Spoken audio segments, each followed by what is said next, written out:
नमस्कार मित्रांनो, कोण होतीस तू, काय झालीस तू या मालिकेच्या आजच्या भागात आपण बघणार आहोत. सुलक्षणा कावेरीला म्हणत असते, तुला तुझी केलेली चूकही कबूल करायची नाहीये, तुझी चोरीही कबूल करायची नाहीये, आणि मग तर तुला मी दिलेली शिक्षा भोगावी लागेल. कावेरी म्हणते, तुम्ही द्याल ती शिक्षा भोगायला तयार आहे मी, पण मी जी चूक केलीच नाहीये त्यासाठी मी माफी मागणार नाही. हे माझं ठरलंय. तुमच्या शिक्षेसाठी मी तयार आहे. द्या काय शिक्षा द्यायची ते. तेवढ्यातच सुलक्षणा बघते की विद्या डब्बा घेऊन बाहेर जात असते. सुलक्षणा म्हणते, विद्या कुठे निघाली आहेस? विद्या म्हणते, मामी दळण टाकायला निघालीये. तेवढ्यात सुलक्षणाच्या डोक्यात आयडिया येते. सुलक्षणा म्हणते, त्याची काहीच गरज नाहीये. विद्या म्हणते, मग उद्याला कणिक. तेवढ्यातच सुलक्षणा म्हणते, उद्याला कणिक मिळेल. सुलक्षणा कावेरीचा हात पकडते आणि म्हणते, चल माझ्यासोबत, आणि तिचा हात पकडून तिला घेऊन जात राहते. चल म्हणून तिला ओढत ओढत सुलक्षणा घेऊन जात असते. तर कुठे जात आहे बघण्यासाठी यमुना, पौर्णिमा, निशा, यश आणि विद्या हे जात असतात. ते भंडार घरात घेऊन आलेले असतात. निशा आणि विद्या गहूच्या धान्याचे गोणी घेऊन आलेले असतात. तिथे एक जातं असतं. दळण्यासाठी सगळं साहित्य तिथं ठेवलेलं असतं. सुलक्षणा म्हणते, बस आता पाटेवर, असं ती कावेरीला सांगते. सुलक्षणा म्हणते, तुझ्याकडे उद्या सकाळपर्यंतचा वेळ आहे. हे एवढे सगळे गहू तू दळायचे आहेस, ते सुद्धा एकटीनेच. हीच तुझी शिक्षा आहे. अशी शिक्षा सुलक्षणा कावेरीला देते. सुलक्षणाची ही शिक्षा ऐकून कावेरीला खूप टेन्शन येतं. सगळ्यांना खूप धक्के बसतात. सुलक्षणा म्हणते, जोपर्यंत हे सगळे गहू दळून होत नाही तोपर्यंत तू ह्या खोलीच्या बाहेर पडायचं नाहीस, आणि हीच तुझी शिक्षा आहे. अशी शिक्षा सुलक्षणा कावेरीला देते. पौर्णिमा आणि यमुनाच्या मनासारखं झालेलं असतं. त्यांना खूप बरं वाटत असतं की बरं झालं हिला शिक्षा दिली ते. विद्या आणि निशाला काय हे आवडत नसतं. त्यांना वाटत असतं की काय बिचाऱ्या कावेरी वहिनी यांना दरवेळेस सापडून जातात, काही ना काही शिक्षा पाहून आणतात त्यांच्यासाठी. विद्या म्हणते, हो माय बाई, पाहिलं का, एवढ्याशा पोटीला पोतभर माने गहू लावलेत, ते पण जात्यावर. बिचारी, मला तर खूप टेन्शन येऊन राहिलं. मुद्दामून सगळे मिळून त्रास देत आहेत तिला. आता ती बिचारी तोंडावरनं काही चोर वाटते का? उगाच काहीतरी. बिचारी काही नाही. 4 दिवस फक्त 4 दिवस माझ्या हाताखाली ट्रेनिंग घेतली ना कावेरी वहिनीनी. त्यांच्याशी कसं बोलायचं, वागायचं सगळं शिकवतो मी. नागपूरची तयारी करतो बघा. म्हणजे कसं होईल माहितीये का, कानामागून आली आणि तिखट झाली. या लोकांशी ना असंच वागायला लागतंय. जा आता तुम्ही. सुलक्षणा म्हणते, विद्या म्हणते, हा मा. सुलक्षणा म्हणते, विद्या अगं, या कामात तिला कुणीही मदत करणार नाही. आलंय ना तुझ्या लक्षात? विद्या म्हणते, हो मा. आणि निशा, तूही ऐकलंस ना मी काय म्हणालीयस ते? निशा म्हणते, हो मा, ऐकलंय मी. कोणीही त्यांना मदत करणार नाही. पौर्णिमा म्हणते, बाई काय हट्टी मुलगी ही. अगं ए बाई, चूक झालीये ना, मग कबूल कर, माफी माग आणि जाऊ दे ना सगळं आता. पण नाही, ते म्हणतात ना, गिरे तो बी टांग उपर, अशातली गंमत झाली वहिनी हिची. सुलक्षणा म्हणते, बघूया हिची जिद्द आणि हिचा हट्ट किती काळ टिकतो ते. एवढे सगळं गहू दळेपर्यंत डोकं टाळ्यावर आलं अशी आशा करते मी तिच्याकडनं. सुलक्षणा म्हणते, चला आता सगळ्यांनी निघा बाहेर. तिला आता त्याची शिक्षा पूर्ण करू द्या. सगळे एक एक करून निघून जातात. मात्र यश तिथेच थांबलेला असतो. कावेरी यशकडे बघत असते. तिला यशचा प्रचंड राग आलेला असतो. हे सगळं यशमुळेच झालेलं असतं. कावेरी एक शब्दही न बोलता तिथे उभी असते. यश समोर जातो. यश म्हणतो, मला हे सगळं घरच्यांसमोर असं आणायचं नव्हतं. तेवढ्यातच कावेरी म्हणते, बास, एक शब्दही तुम्ही बोलू नका. उगाच मला एक्सप्लेनेशन नकोयत कसलीच. तुम्हाला जे हवं होतं, जे करायचं होतं ते तर झालंय ना आता. माझा अपमान झाला, चोरीचा आळ आला माझ्यावर, बाद झाला आता. शिक्षा पण मिळाली मला आता. खरं तर तुमच्याकडून याहून वेगळी अपेक्षा नव्हतीच मला. कावेरी म्हणते, मला फक्त एवढंच सांगायचंय, मी ही चोरी केलेली नाहीये आणि हे लवकरच सगळ्यांसमोर येईल. जेव्हा कावेरी बेधडकपणे हे यशला सांगते, यशला त्या बाबतीत वाईट वाटत असतं की ही पोरगी खरंच खरं बोलते, माझ्याकडून काही चुकी झालीये का, असं त्याला वाईट वाटत असतं. इकडे यमुना आणि पौर्णिमा एकमेकांना टाळ्या देत हसत असतात. यमुना म्हणते, काकू कशी पक्की शहाणी ना ती कावेरी, पाहिली का, चोरी करायचं डेअरिंग केलं तिने आपल्या घरात. तिला काय वाटलं आपल्याला काही कळणार नाही का? पौर्णिमा म्हणते, यामी अगं तू काय मस्त खोड मोडलीस ग तिची, एकदम मज्जा आली मला तर. बाप रे, असंच पाहिजे तिला. यमुना म्हणते, का काकू माझा काही प्रश्न आहे का? पौर्णिमा म्हणते, हा बरोबर, बरं झालं तिला चांगला धडा शिकवला ते, माझ्या तर डोक्यातच होती ती. यमुना म्हणते, जाऊ दे ग काकू, आता बसू दे तिला पोतभर गहू दळत, चांगलीच हौस पिटेल. चक्की पिसिंग करत बरोबर दळेल ती. आणि एकमेकांना हसत टाळ्या देत असतात. तेवढ्यातच यमुनाच्या पायाला काहीतरी टोचतं. तिच्या पायाला ते खाली पडलेलं पेंडंट टोचलेलं असतं. जेव्हा यमुना खाली बघते तेव्हा तिथे ते पेंडंट दिसतं तिला. इकडे कावेरी गहू दळायला सुरुवात करते. ती मूठभर गहू जात्यात टाकते. जातं जड असल्यामुळे तिला फिरवताही येत नसतं. तिने कधी ते काम केलेलं नसतं म्हणून तिला ते माहिती नसतं. तिथे यश येतो आणि तो तिच्याकडे बघतो की ती बिचारी हे काम कसं करते. यश म्हणतो, मी स्वतः तुम्हाला ज्वेलर्सशी फोनवर बोलताना ऐकलं होतं, म्हणून मग मला असं वाटलं. तुम्हाला पैशांची गरज होती ना? काय विकणार होतात तुम्ही आणि कशासाठी तुम्हाला पैसे लागताय? कावेरी म्हणते, तुम्ही माझ्यावर पहार ठेवून होतात. मी तुम्हा घरच्यांना काय समजत होते आणि तुम्ही? तेवढ्यातच यश म्हणतो, तुम्ही विषय बदलू नका. तुम्ही ज्वेलर्सशी फोनवर बोलत होतात की नाही, खरं खरं सांगा, काय आहे ते? काय विचारलं मी तुम्हाला? काय विकणार होतात तुम्ही आणि कशासाठी तुम्हाला पैसे लागतायत? कावेरी म्हणते, मला तुमच्याशी काही बोलायचं नाहीये, म्हणून तुम्ही मला काही विचारू नका. मी तुम्हाला काहीच उत्तर पण देणार नाही. ती तिचं काम चालू करते. यश मनातल्या मनात म्हणतो, ठीक आहे, पण मी खरं काय ते शोधून काढेपर्यंत शांत बसणार नाहीये. मी खरं काय ते शोधून काढेलच. तेवढ्यातच इकडे कावेरी तिच्या हातात ते पेंडंट लागतं आणि ती बघते. तळ्यात पौर्णिमा म्हणते, काय ग यामी? कावेरी ते पेंडंट बघून शॉक होऊन जाते. हे तेच पेंडंट असतं ज्याच्या चोरीच्या आरोपात कावेरीला ही शिक्षा मिळालेली असते. यमुना म्हणते, काकू, म्हणजे कावेरीने हे पेंडंट विकलेलं नाहीये? तेवढ्यातच पौर्णिमा यमुनाचं तोंड दाबते आणि म्हणते, हळू बोल, लपव लपन हे कुठेतरी ठेव, तुझ्याकडेच ठेव. यमुना म्हणते, काकू, माझ्याकडे का ठेवू? माझं पेंडंट ग. बिचारी टेन्शन मध्ये येते, देऊन देते तिला. पौर्णिमा म्हणते, अगं ये गप्प बस ना, तुला अक्कल आहे का? कशाला चालली तिला पेंडंट द्यायला? तुला अक्कल आहे का? शांत बस. हे बघ, ते कावेरी भोगते ना शिक्षा न केलेल्या चुकीसाठी. थोडीच चालू जाऊ दे. हे बघ, तू पेंडंट आता वहिनींकडे देऊन दिलंस ना, वहिनी तिची शिक्षा माफ करून टाकतील ना. मग नको नको नको, तिला लगेच माफ करतील, सगळे डोक्यावर चढवतील. काही गरज नाहीये. यामी, मग आपल्या आनंदाचं काय होईल ग? आपल्या आनंदावर पाणी फिरून जाईल ना. काही गरज नाही, तुझ्याचकडे ठेव, नंतर बघू. आता ठेव, लपव लपव तुझ्याकडे.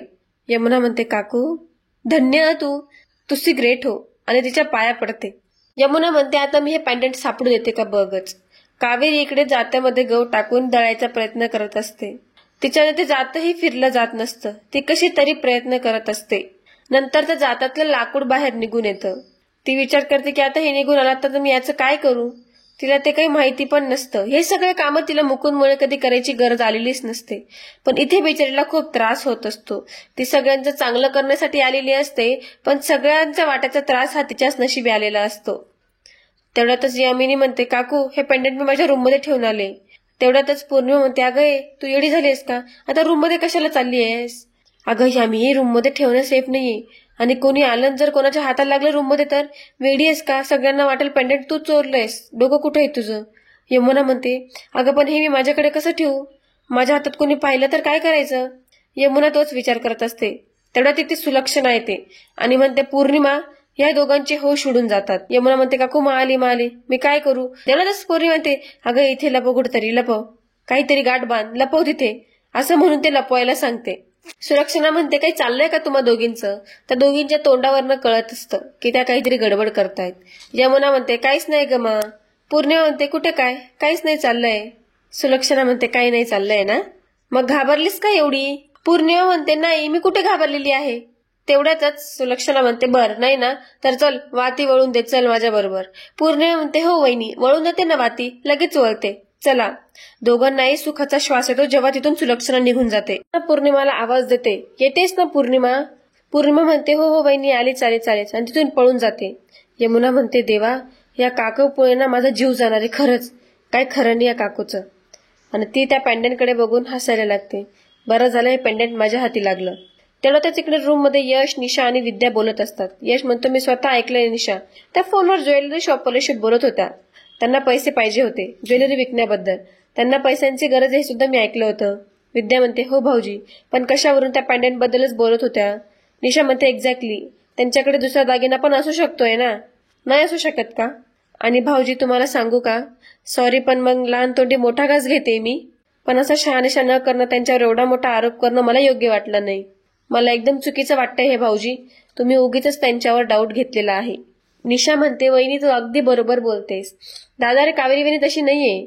मला नाही वाटत ती चोरी करणाऱ्यातली. ती तशी मुलगीच नाहीये. मला असं वाटतंय की तुझ्याकडनं काहीतरी चूक झालेली आहे. त्या तशा नाहीयेत. यशला पण त्यांचा विचार येत असतो की या खरं बोलताय. विद्या म्हणते, पण निशा, पण आपण हे सिद्ध कसं करणार आहोत? त्यासाठी आपल्याला पेंडेंट पाहिजे असेल ना. यशला आठवतं की कावेरीच्या फोनवरनं तिने स्वर्ण ज्वेलर्स पुणे यांना फोन केलेला असतो. यश म्हणतो, एक मार्ग आहे माझ्याकडे हे सिद्ध करण्याचा. यश म्हणतो, माझ्याकडे त्या ज्वेलरी शॉपचा नंबर आहे, आपण त्यांना फोन करून बघूया. निशा म्हणते, हो हो दादा कर, म्हणजे कसं आपला डाऊट क्लिअर होईल. तेवढ्यातच यश त्या ज्वेलरी शॉपवाल्याला फोन करतो आणि विचारतो, हॅलो नमस्कार, हा ज्वेलरी शॉपचा नंबर आहे का? ते ज्वेलरी शॉपवाले म्हणतात, हो मी स्वर्ण ज्वेलर्सवरून बोलतोय. यश म्हणतो, तुम्हाला 708996 ह्या नंबरवरून फोन आला होता का? म्हणजे कावेरी म्हणून एक दागिना विकण्यासाठी त्यांनी फोन केला असेल, स्पेसिफिकली एक पेंडेंट होतं. तेवढ्यातच ते ज्वेलर्स म्हणतात, हो हो कावेरी त्यांचा फोन आला होता मला, त्यांना दागिना विकायचा होता, त्यांनी त्याचा मला फोटो देखील पाठवला होता, पण ते आले नाहीत नंतर माझ्याकडे. यश म्हणतो, तो फोटो तुम्ही मला पाठवतात का? मला बघायचा आहे. स्वर्ण ज्वेलर्स म्हणतात की मी पाठवतो तुम्हाला फोटो, पण आपण कोण बोलता आहेत? यश म्हणतो, त्यांचे नातेवाईक बोलतोय. ते सगळं सोडा ना, खूप अर्जंट आहे, थोडा आम्हाला लवकर फोटो पाठवा. ते ज्वेलर्स म्हणतात, हो हो पाठवतो. निशा म्हणते, दादा काय झालं? यश म्हणतो, एक मिनिटं. विद्याला पण दम पटत नसतो. विद्या म्हणते, भाऊजी सांगा ना काय झालं? यश म्हणतो, मी सांगतो थांबा. आणि यशला जेव्हा तो फोटो येतो तेव्हा तो फोटो बघून एकदम चकित होऊन जातो, कारण की तो एक हाराचा फोटो असतो, तो एक सोन्याचा हार असतो, ना की सुलक्षणाचा पेंडेंट असतं. यश म्हणतो, ओ गॉड. निशा म्हणते, काय झालं दादा? यश म्हणतो, त्यांनी पेंडेंट नव्हतं दिलं, त्यांनी त्यांचा हा नेकलेस दिला होता. असं बघून सगळ्यांना शॉक होतो की बिचारी कावेरीला उगीच शिक्षा झाली, भोगावी लागते.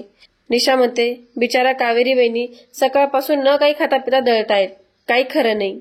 यश मनातल्या मनात म्हणतो, मी तुम्हाला चोर समजलो, चुकलं माझं, पण तुम्ही कावेरी वहिनी नाहीत हे पण तितकंच खरंय. हे मी शोधून काढणारच आहे. इकडे कावेरी दळण दळत असते, तिने न काही खाता पिता ती दळण त्यावर दळत असते. तेवढ्यात यश तिथे येतो आणि अनुष्काला घेऊन आलेला असतो. अनुष्का म्हणते, यश काका. यश म्हणतो, अगं हळू बोल. अनुष्का म्हणते, मला इथे का घेऊन आलायस तू? यश म्हणतो, हे बघ, हे पाणी कावेरी काकीला नेऊन दे, जा. अनुष्का म्हणते, पण तूच का नेऊन देत नाहीस ते? यश म्हणतो, अगं काकू कट्टी आहे माझ्याशी, काकू माझ्याशी बोलत नाहीये ना, म्हणून तू नेऊन दे, जा. म्हणून मग तू जा, हे घे, हे पाणी घेऊन तिला नेऊन दे. आणि हो, पाणी मी दिले हे त्यांना सांगू नकोस, ओके, जा.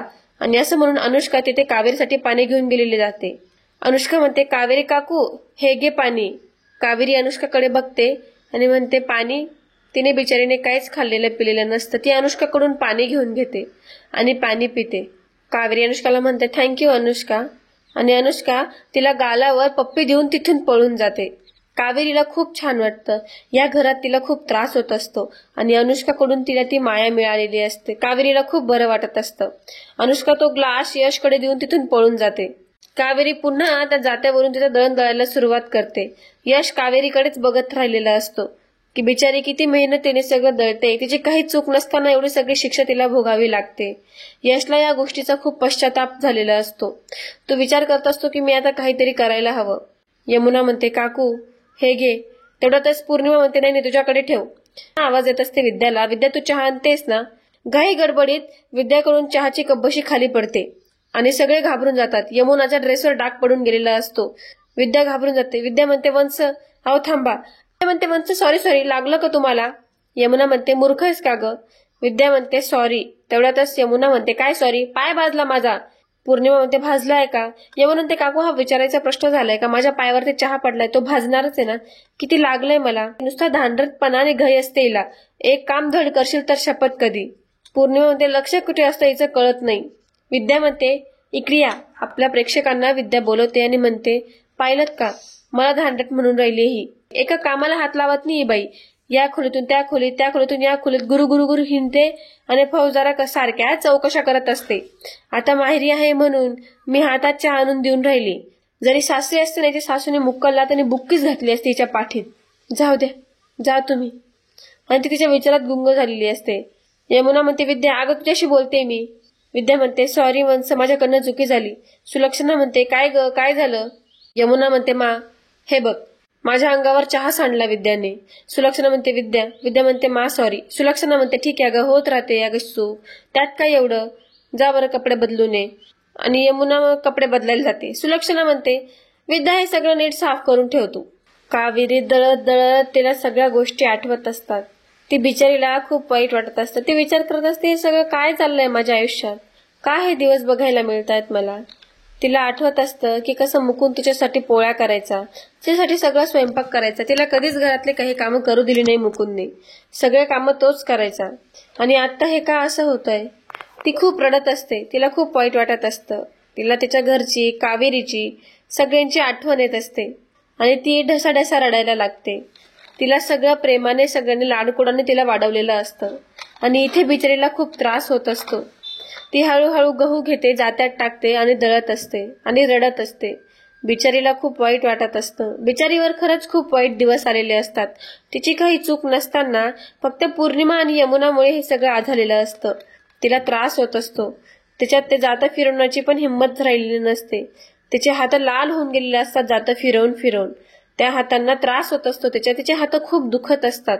तिला आठवतं की घरात काम करत असताना तिला थोडी जखम झालेली असते, तर त्यापेक्षा जास्त मोठा त्रास हा मुकुंदला झालेला असतो. मुकुंद तिला क्रीम लावून देत असतो. जेव्हा मुकुंद त्या जखमीवर क्रीम लावत असतो तेव्हा कावेरीपेक्षा जास्त त्रास हा मुकुंदला होत असतो. मुकुंद म्हणत असतो, अगं हळू मी हळूच लावतोय. तडक कावेरी म्हणते, मला लागलेला आहे, तुला नाही.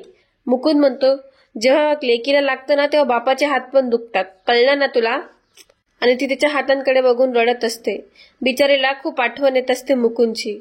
खूप रडत असते ती कावेरी. तिला तिचे जवळ घेणारही कोणी नसतं. या घरात तिच्यावर विश्वास ठेवणारही कोणी नसतं. ती बघते की 3 वाजलेले असतात. 3 वाजले सुद्धा? मला कळालं सुद्धा नाही 3 वाजले.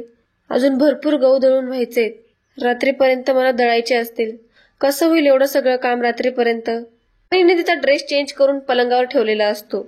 यामिनी फोनवर बोलत असते. ती म्हणते, हे बघ मी कन्फर्म नाही सांगते, पण करते सगळं. हे माहिती ना तुला सगळं घरात कसं आहे. त्याशी बोलत असते. तेवढ्या तिकडे निशा सगळ्यांचे कपडे धुण्यासाठी घेऊन जाण्यासाठी आलेली असते. ती बघते की हा तिचा ड्रेस, तिचे कपडे असतात बेडवरती, मग ती ते कपडेही धुण्यासाठी घेऊन जात असते. हे तेच ड्रेस असतात ज्या ड्रेसमध्ये तिने पेंडंट बांधलेलं असतं.